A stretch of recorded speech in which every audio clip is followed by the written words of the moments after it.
Nicholas, happy Friday. Nice to see you. Happy Friday. Busy morning for you, isn't it? It's been busy. It's been busy. Beauty Day at QVC, which means a lot of moving parts, organizing models, graphics, before and afters, stories. It's fun. It's fun. So QVC this morning on Friday, they've got a 24-hour beauty event, and it's a lot of activity. So I was there last night. I was there in the middle of the night. I'll be there this afternoon, and I'll be there tonight. All good. It's very exciting. Great live selling action. Yeah, that's cool. And what happened when something goes wrong? Like, how do you manage that? Yeah, it's something you got to deal with. Whether changing out the models or changing the story. How do we handle this? What are the props that you need to tell the story or enhance the story? What education does the vendor need to communicate with the host in advance of the show and to the customer during the show? It's not just getting out there and putting a lipstick on TV and it sells. There's a lot of back end to that. It's actually like I'm assuming like there's contingency plan for everything, right? But how do you deal with like someone calling on sick in the morning, which is the host or something, right? Well, How do you? the problem with 24-hour, 7-day a week business, you don't plan for the unexpected, but Yeah, you have to flex when the you have to unexpected flex. happens. Because to your point, it always Yeah. does. So most I'm assuming most of the hosts, anyone knows that they can be called in last minute, say, hey, you have to cover for someone else, Right. and here's your product, here's your script, here's everything. We were able to put it together, and by the way, you need to sell X. And the smart brands are able to flex like that, and the brands that Oh, are static and can't flex, essentially in the long run lose out. So wow. it's fun. It's definitely a dynamic that's live selling through beauty is, I think, one of the most engaged category. Beauty category is one of the most engaging categories through live streaming. And I know we're Mm. going to talk about that more today. All right. Well, let's get started.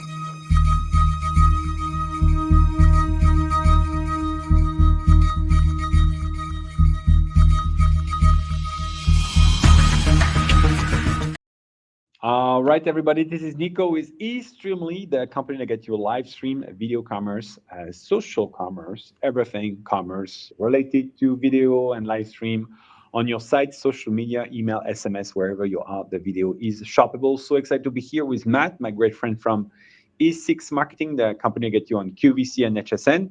And today we don't have a lot of news. It was not so much an eventful week from everything video commerce, but yet there are some interesting thing that pops up. But before we go there, Matt, why don't you tell us what the show is about? Yes, thank you very much for tuning in. This is called the VCommerce Podcast, as Nicholas said. He and I are here every week, Friday, 11 a.m. Eastern, or a little bit after 11 a.m. Eastern, telling you about the 3 or 4 hot topics of the week in live streaming. So what is live streaming?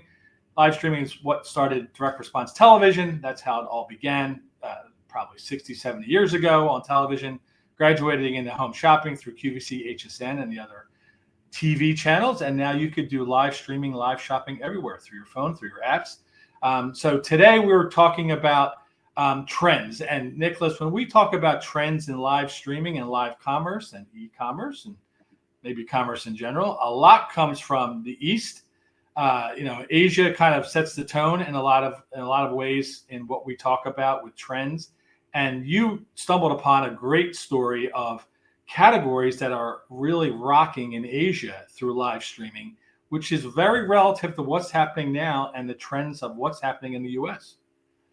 Yeah, absolutely. So I was looking at this article. It's from basically it's a company, and they are highlighting stats from Statista, which are talking about where are the categories where live shopping happens. So we all know that obviously Asia is the big behemoth in everything live streaming. But I thought that was interesting to see that food is 20% higher in terms of overall gross revenue compared to fashion, and then electronic being number 3, and then number 4 being beauty. If I had to put a guesstimate myself on, I would have said fashion and beauty will probably be the two big ones, and then you've got electronics and food right behind it. But when I was looking at that really surprised me. And then they are also comparing against the US and the Americas in general and Europe. And I thought what's interesting is that if you think about the category, the smallest category in the US, I mean, like in Americas, is beauty and personal care, and then you go up to electronics, and then food, and then fashion. So fashion being the number one. So I'm curious to hear from you, Matt, knowing your experience with QVC. Do you see that in the traditional video commerce space, what is the position in the place of food as it's related to fashion? And do you see food like more like Asia, where food is number one, or do you see more like what those stats that we are seeing here, where in the video commerce, America fashion still remain dominant? It's interesting. Electronics is third on that list in the article that you found, and most electronics come from Asia, right, Mm, into the U.S. So electronics margins are so tight here in the U.S.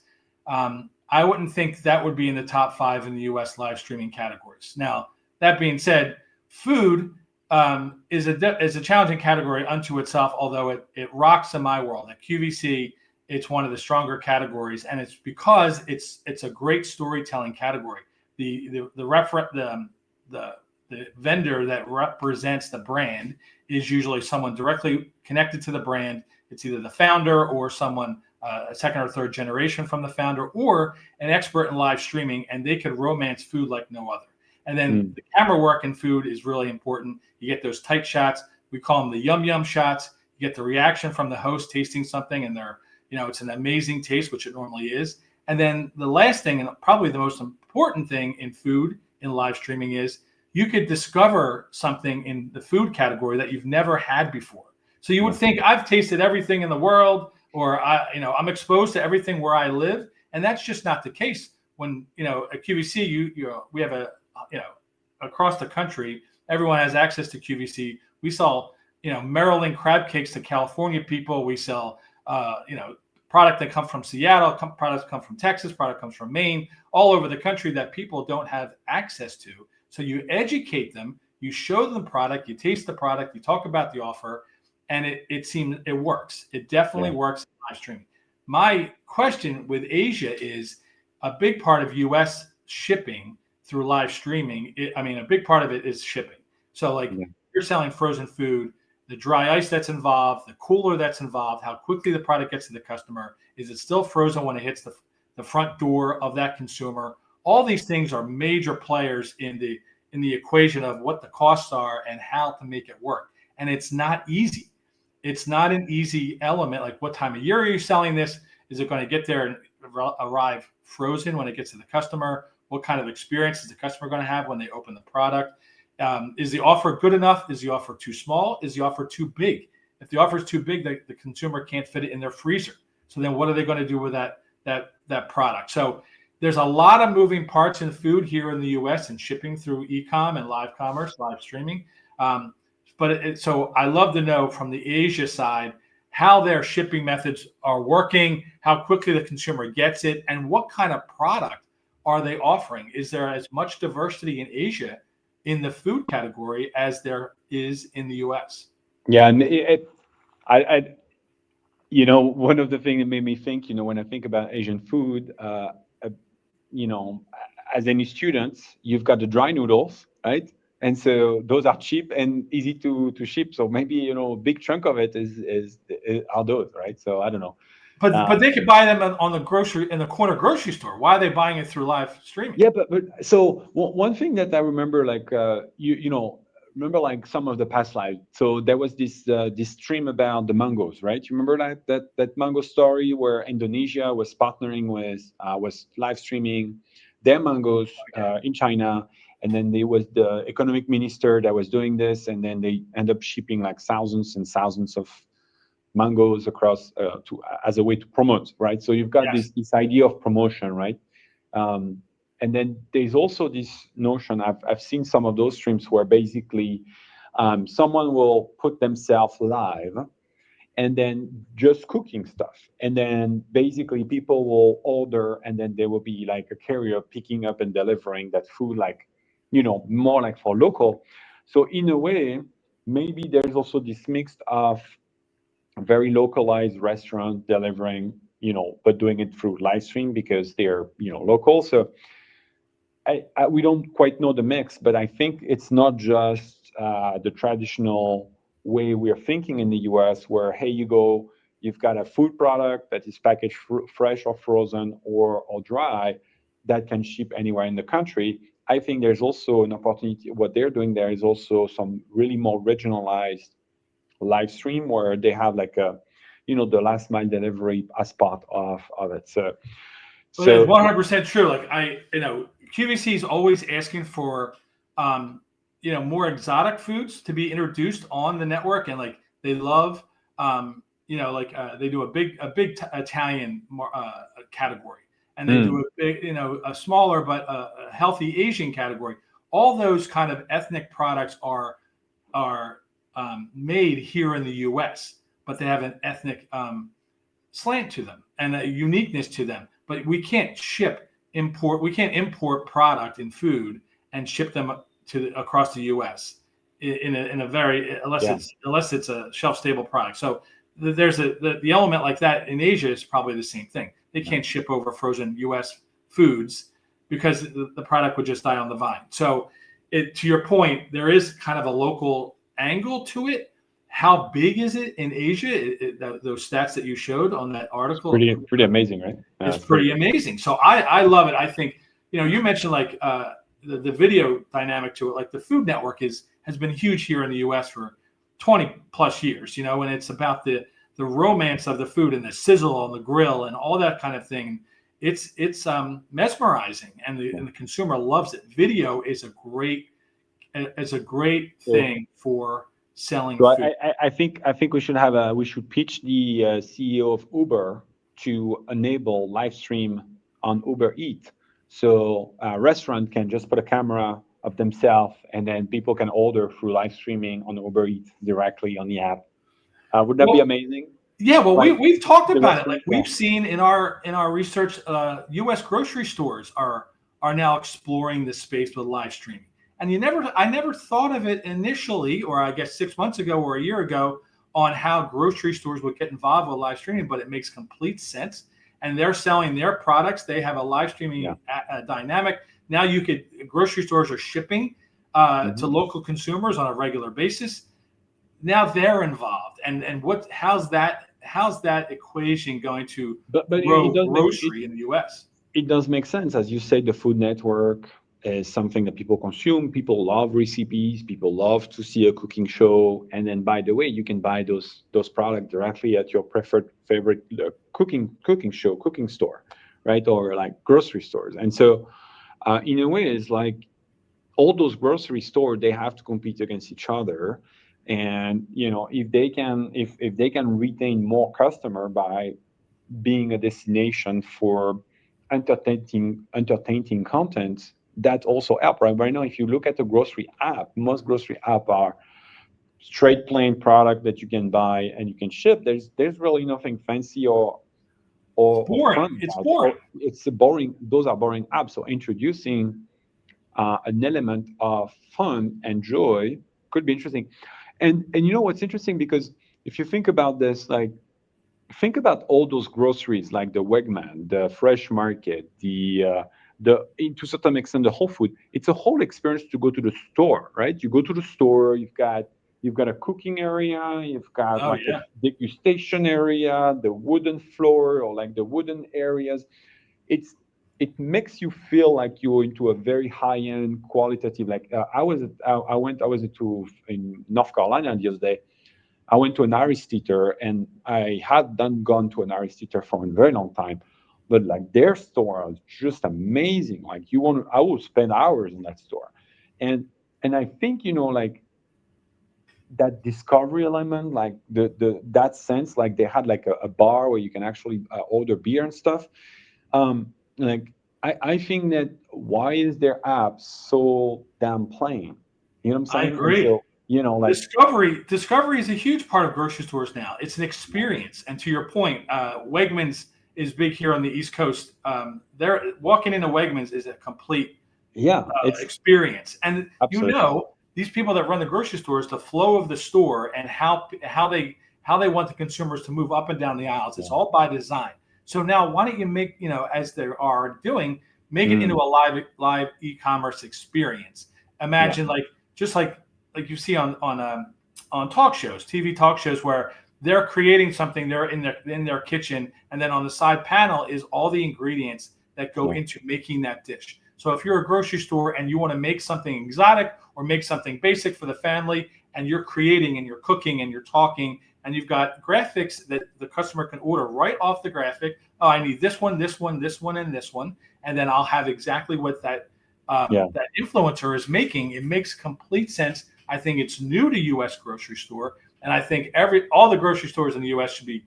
It's such a competitive Embracing, yeah, market. They sure. all should be considering Mm. getting into the space. One of my favorite store experience in the US is a Stew Leonard. So I don't know if you ever walk into a Stew Leonard for a store, but it's kind of like the layout of it's the actual kind of layout of an IKEA where you come by the door and then you have to follow a certain track to get to the opposite side. But along that track that you're following, there's like a lot of surprise, a lot of really cool stuff, like from a degustation standpoint, a lot of like wonderful food laid out, and it's just an experience. And I remember when I was in Connecticut, I was spending every weekend on that store and doing all my groceries there, like that. Those kind of it's kind of the Disney world of supermarket in a way, of groceries. And I just love to, yeah, I just love those experience and really enjoyed that. And I think there's a lot of opportunity to try to create those experience online, as you say, right? So Yeah, and again, as you think of grocery as the most basic need, for human beings, and how can they tweak yeah, it? There's a lot of ways, and live yeah. commerce is a great way to do it. And we know also that Amazon and Walmart are really taking a serious market shares because people want convenience. So Yeah, maybe if your physical store is about experience, then maybe you should double down on experience online as well. So agreed. anyway, the other story that you bring up was about OpenAI, and you got into some interesting stats about OpenAI, and I think it's something that not everyone realized. I think we talk about it from time to time, but the number of conversations that are happening through on those chats is, well, first of all, staggering, but I think everyone knows that. But the conversation on shopping is pretty impressive. So what was the stat about? Yeah, like what did they? I think there's something like 50 billion conversations that happen on ChatGPT on a daily basis. Here, I On a guess here in the daily U.S. basis. Right? What? On a daily basis. I think so. I mean, it's become, it's taking over for Google, and we've talked about this before. And we both use ChatGPT in a lot of different ways. It's becoming the new search engine, right?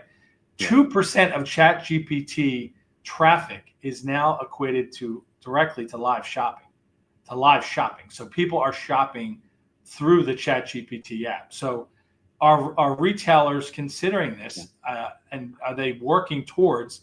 We used to talk about the Google Hmm. search, and moving up in the search chain on Google for your retailer. How's everyone considering ChatGPT, and how do retailers move up that chain? When you're searching for a lipstick or you're searching for hot dogs, is your retailer on the Yeah. top end of all the searches through ChatGPT? I think so. I was looking at the stat. It's actually not 50 billion a day. It's 2.5 billion. That equate to 50 million conversation on shopping, or 2% of the whole conversation on shopping. So, but Okay. it's still a pretty big number, 2.5 billion, right? If you think of it, is like how many humans are on the planet, right? So there's like what, seven, Yeah. close to 8 billion now. So, but it's still a lot of conversation happening. That's certainly crazy. I think from a shopping perspective, everyone's talking about.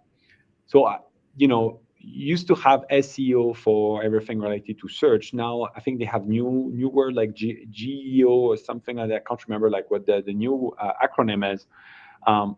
But I think it's every brand are trying to figure this piece out, right? Like they're losing tons of traffic to those chatbots, and how does those chatbots start to become, a funnel that redirect to the store is a crucial piece. And I will tell you, it's something it's something at Extremely we've been looking at doing ourselves. Like, how do we do that?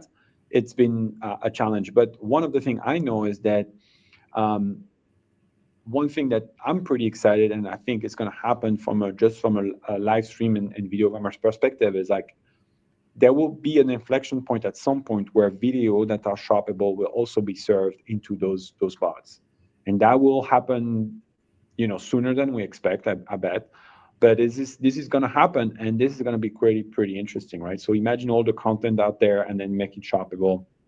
This is going to happen sooner or later, because I mean, at the end of the day, people are like I want the information, but more and more of those platforms are also embedding directly things into the chatbot, right? So you have product pages now that are embedded into those chatbots. You've got, if you do like a search around the travel, you've got like travel destinations, you've got stock things that are embedded. Things are starting to be embedded where they want to keep you inside the chatbot before taking you off. And I believe a lot of things going to happen on that space. So I think it's obviously an ever evolving, right? Imagine that ChatGPT was not even existing 3 years ago, at least not in the radar of 99.9% of the population like 3 years ago. And here we are 3 years later, 2.5 billion conversation happening. It's kind of crazy. I know. Well, you and I had a great conversation earlier this week that I'll tease a little bit about a unique boutique that started with live streaming and now it's backing its way into traditional commerce.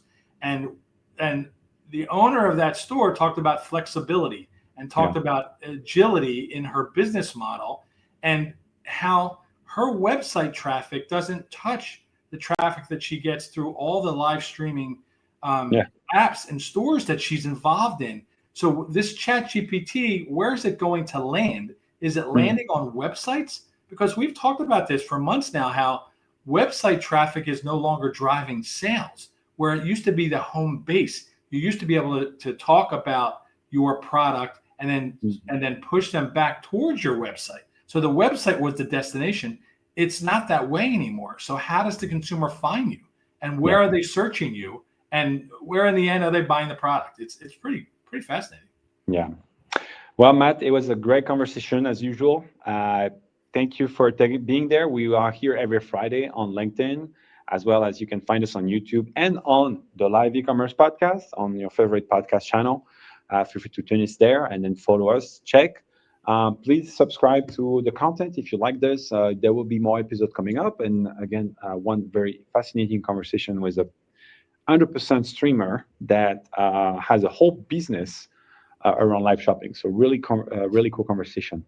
If you have ideas for this episode, please feel free to reach out. And if you want to reach out to us, feel free. We are also available for DM and happy to chat about everything video commerce. All right, everyone. We'll see you again very soon. Have a great weekend, everybody.